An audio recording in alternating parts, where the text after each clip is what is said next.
Hey everyone, Anthony Fantano here, internet's busiest music nerd, and it's time for a review of this new Boss record, Too High to Riot. This guy is a New York rapper. He is on Interscope and J. Cole's Dreamville sub-label. You might have caught him on 2013's Born Sinner, or maybe his 2014 solo commercial debut, or even last year there was that Dreamville various artists compilation record where he had a couple tracks and a feature on there too. And now he's got his follow-up project over here, his sophomore full-length album. But of course, I'm not reviewing this by myself. I am going to be joined by fellow YouTube music reviewer, Mr. Luke James. I'm going to leave a link down there in the description box where you can check out his channel. He does plenty of hip-hop reviews on the regular. We're going to change camera qualities, sorry about that, as well as my shirt, sorry about that too, if you really like this shirt. Transition! And here we are, through the magic of the internet. Mr. Luke James is with me, and we're going to be talking about this new Boz record, like I said. So to start things off, what, in your opinion, is sort of the general sound and style coming from this record musically that people can anticipate when they go to listen to this thing? Well, first of all, it's very short. It's only a little over half an hour in length. And it is a very cohesive project, in my opinion. The production is very smooth, wavy, as I say. You kind of get a lot of those late night vibes going on here. Lots of smooth bass underneath. Nothing too heavy or grating. Nothing to that effect, really. And his flow actually... occasionally, too. Yeah. And I thought his rap style meshes with that perfectly because he's doing that rapping, but then he's also blending in some singing, some harmonizing. You'll hear the Hicks, this group that comes on, and they add some vocals to it as well. So the whole project, I thought, I didn't find it to be too varied in sound. There weren't a lot of moments that really jumped out to me where I went, whoa, I've never heard production like this. I've never heard flows like this. I do think it is a pretty good project. I actually liked it quite a bit, but there was nothing that really was jarring or overly unique or original. And at times, he actually reminded me of some other artists. Yeah, I mean, you know, it certainly wasn't jarring, which I guess, in a sense, is a good thing. You know, you don't want anything that's just feeling too out of place. But simultaneously, there's nothing like that risky about any of what's going on here, too. I mean, sure, there are moments on here where he reminded me of other artists, but I mean, I think the person who reminded me of the most was probably J. Cole. Not that I think that he's just a straight J. Cole ripoff, but I think it's kind of a matter of, I don't know, birds of a feather kind of flocking together. It seems like he has this similar smooth rapping, but also singing style, and he likes his lyrics to kind of take a very, it seems like a really weird marriage between, there's some hedonism in there, there's some, you know, general success and kind of, you know, bitches, drugs sort of stuff that you might catch in, you know, just about any rapper's verses. But then there's a serious note of, you know, I'm going through hardship, I'm sad, I'm forlorn, I'm, you know, just really kind of this, and I don't know, there's a cloud in the sky and it's upsetting me, you know, sort of thing. And I get that vibe very much from J. Cole too. And it just kind of seems like, in a way, almost redundant here as well. To kind of hear that same vibe, hear that same mood rehashed over again without anything all that, you know, sort of distinct added to the recipe. Yeah, I actually agree with what you're saying. I think one of the tracks that stood out to me as far as content goes is Live For, where he talks a bit about his aunt and how she passed away from cancer and that sort of thing. But I also found, even when he does touch on some real issues like that, there's also some moments where he talks about black youth being gunned down by police, but maybe also by each other in certain communities, you know, inner city violence and that sort of thing. But I find when he's rapping about that stuff, he doesn't always go very deep. And then he'll spit some shit that's right real. And then, like you said, the next line will be about bitches, kind of like what J. Cole actually does. I found that on, what was the song they did together? I have it here. That track was Night Job. Night Job, yeah. I noticed on Night Job, there's a line where J. Cole asks, he says something like, why are niggas always getting detention, or something along that line. And then a couple bars later, he's rapping about how he has a girl and she's just on the camera phone playing with herself. You know what I mean? Let's go back to the track Live For, because that was a highlight for me on the record, mostly because there were so many spots on here where I feel like Boz was coming off as just, like I was saying, very sad, very forlorn. But that was one of the few moments on here where it felt like he really struck a chord and hit upon a very personal nerve there. He didn't explicitly say, I'm rapping about my aunt. I needed to, go and look that up, but it seemed like he was referencing a family member that meant a lot to him passing away on this track. But then after the first several bars, after he dives into that, he just completely goes off onto a completely different tangent. And it's different not only in narrative and story, but it's different in mood as well. It's almost as if like he's just mixing all these emotions with no actual cohesion or flow between all of them, and which is kind of weird considering that since vocally, it seemed like he was coming through a lot of conviction and emotion at this part on the song. It seemed like this meant a lot to you and this person meant a lot to you. So therefore, couldn't there be more to this story than what you simply told us? And considering that this song isn't really that long, it's like 2 minutes and 42 seconds. This one part of your life could have been an entire track, but instead it's just kind of, one of many of a variety of things that just gets kind of tossed out there and mentioned and I guess painted in a very kind of surface level way on this project. There's just a whole just not a lot of cohesion to what he's rapping about here. He's just kind of all over the place and he doesn't go too deep into any one thing. Yeah, I think it was the production that really held the cohesion together on this one. Like I said, I found a lot of the beats were very similar.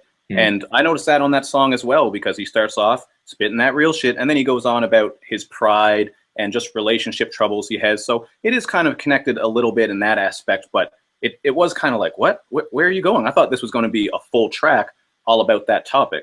And again, I think he does bring up some real issues. I like that. There is a little bit of social commentary throughout. He doesn't break it down or go too deep, but he throws it out there. But again, I'm agreeing with you. He doesn't take that and expand. Like, it would be nice if he had a song that was really about that issue with his aunt. And then maybe you had another song that was more focused on some of the social issues that he'd like to speak on. And I think there's more to his story as well, because there are some instances where they touch on how he was living the street life. He dropped out of college. He didn't follow through with that. But like you said, it's kind of just thrown out there, and then it's back to the bitches and chilling and smoking and that sort of thing, rather than expanding on those things. So while I really did like this project, I think there's a lot more to him. I think he has a lot more that he could spit about if he really wanted to go in depth on some of those issues. But maybe he did in the past. I haven't actually listened to any of his previous work. So this was my first experience with him. So I don't know if maybe he's covered that already. Yeah, there are moments here where he does reference his past life, in drugs, like on the song METHYLINE. But still, even on that track, he's a little all over the place. It's almost as if, just like what you were saying, he could pull together all of these tracks or all of these lines where maybe he's getting into the more hedonistic thing and then pull together all the lines where he's making all that social commentary and then sort of put them together into their own separate songs. They could make maybe a full coherent track about a single thing.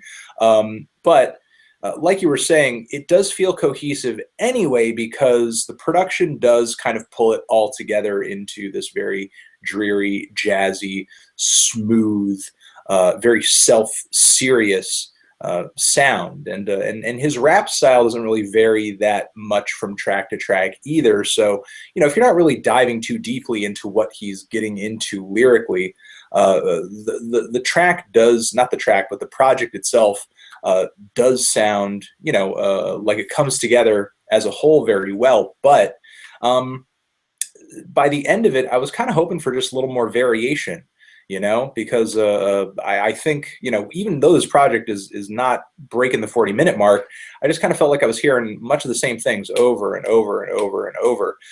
Maybe that would have been helped if he had brought some stronger and more cohesive lyrical topics to the table. Then kind of the one-dimensional production would have been a little more acceptable. Again, it's pretty for a handful of tracks, but it does kind of wear out its welcome for me after a while. Yeah, it's almost like the cohesion works for it and against it, because as I was listening through, there wasn't really a track that I hated. Like, there was no one track on here that I said, this is awful, I don't like this at all, I need to skip this. There was nothing like that for me, really. I liked most of the songs on this quite a bit, because I did kind of take it for what it is. It wasn't too deep. I would have preferred him to do that, because I think he has it in him, because he brings up his past, but maybe he'll do that on a later project. But the actual vibe, this is a project I think that is more about the vibe. If you want something, if you like to drive around at night with some bass up, just lean back. There's all kinds of tracks like that on this project for you. Songs like Ricochet, which I actually like quite a bit. I mean, it's not a deep track, but for what it is, it's so smooth. I like the way the beat slowly builds up, and then we get those nice smooth vocal blends. It's kind of like a late night creep anthem, which, I mean, I'm washed up and married, so I mean that's no use to me. Like, I'm in bed early, I'm changing diapers and shit. But I mean, if you're still out there on the creep, driving around, maybe making a late night call, something like that, that's the type of track you will put on because it has that feel to it. It's hook up and ricochet, as he says. Okay, overall in this project, I hear potential here. Even though I wish some of the hooks on here were stronger and that some of the songs just weren't so breezy and that some of the verses just felt more well-formed and just not like this kind of just stream of consciousness. I'm going to jump from one topic to the next over this smooth beat, and then another smooth beat, and then another smooth beat. I hear potential in what he's doing here, but I have a weird analogy for this record. To me, the whole thing just sounded so much like, I don't know, it could be like the musical equivalent of softcore porn. Like, it's like it's porn, but there's nothing like really gross or in your face or just like overly gratuitous about any of it. In a way, it's tasteful, but it's also that grossness and that gratuitousness and just the whole money shot thing per se, where you're taking that risk and you're going over the top and you're doing something that you're making a moment in the movie that people are going to remember. You're putting a climax in there, you're putting a highlight in there. It's not just this continual like let's just pretend to be having sex on camera sort of thing. A weird analogy again, but still, like softcore porn, it's tasteful, but it's it's not going too far visually, and it's not going too far as the I guess the explicitness of it.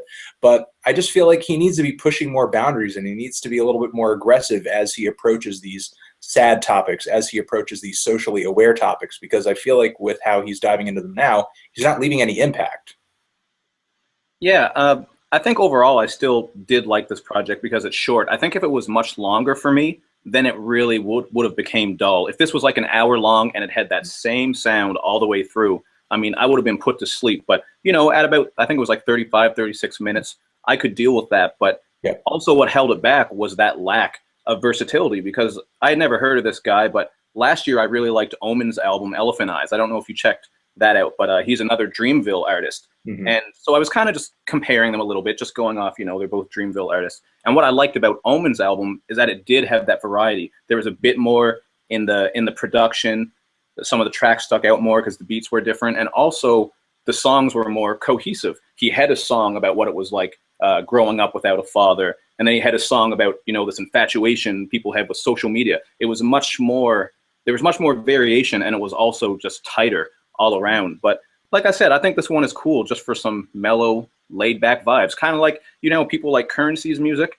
He puts out 1 million projects a year, but you know what you're going to get, and if you just want to chill and put something on, that's kind of what this is like. But there is some more personal content, and every now and then you will get some social commentary, a couple gems dropped here and there, but not too much that's really going to stick out or blow you away. I used the word jarring earlier, which probably wasn't the right word, but like you said, sort of risky would be a better way of putting it. Like, there was nothing that sounded different that made me go, oh shit, what is this beat? This is crazy. I wasn't expecting this, but it sounds nice. Or, coming in with a different type of flow or something like that. But, still all right project for what it is for me, but nothing. If you're looking for something deep and more variation or anything gritty, I don't think this is what that type of person would want to listen to, is this album. Okay. I think we're gonna leave it at that. But yeah, I mean, I totally see what you're saying. I mean, I wish it did take some more risks, and there were some spots that varied up a little bit more, but for the length of this project, it's not bad to have, a very chill record that, lasts just over the 30-minute mark, if that's what you're looking for. And, if that's the vibe that you're looking for, you could do way worse than this for sure. Absolutely. I'm feeling about like a strong 5 to a light 6 on this thing. It's got its moments, and there are some bars here and there that I thought were really good, like that Nicorette patchwork line that I thought was great.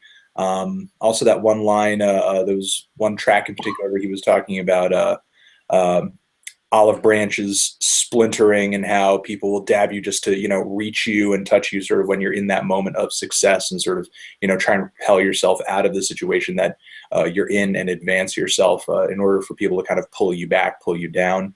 Like you said, there's some gems here and there, but he doesn't go in on a topic per se. But mostly, it's decent, but I'm also sort of indifferent toward it too, for the most part. What are you thinking as far as final thoughts? I actually like this a little bit more than you. Like anyone who follows my channel, they know I always say wavy and smooth and mellow. I really like this type of project. This just personally, that's just the type of taste that I kind of have. I do like deeper content as well for when I rate something higher. I like when there's content or more variation in the sound. But for this one, I still have it at 3.5. I mean, I can put it on in the car when I'm just driving around. It's nice and smooth and mellow, but it's not, I don't know, it's probably not going to make my top 10 or anything like that because it's just not overly memorable. It's almost too comfortable, which again, I think that works for it and against it. If you just want to relax with this shit, cool, but you're not really going to think there's a whole lot that's different here. Well, there we go. That was the review. I want to thank Luke James again for coming on and talking about this record with me. I will leave a link down there in the description where you can check out his channel. Subscribe over there, of course. He has hip-hop reviews. How many reviews are you putting out a week now? You're putting out a handful. Quite a few. It'll probably pick up soon too. I'm actually moving out of this little place. We got this apartment. Going to get a studio put together downstairs, some private space. So hopefully we'll be able to link up more because it's hard to plan around a small apartment with a kid ripping around. Like you can't see around me, but it's just toys. It looks like a Toys R Us fucking workshop over here. That'll be great. You'll be even more prolific then. Yeah, I can't wait for it. More space is definitely a good thing. Can anticipate some more content from Luke in the future as soon as he gets into his new spot. But he's already putting out a lot now, and he's always covering new hip hop records. So if that's your thing, head over to his channel. Again, link down there. And thanks for coming on, dude. Thanks for having me, man. I appreciate it.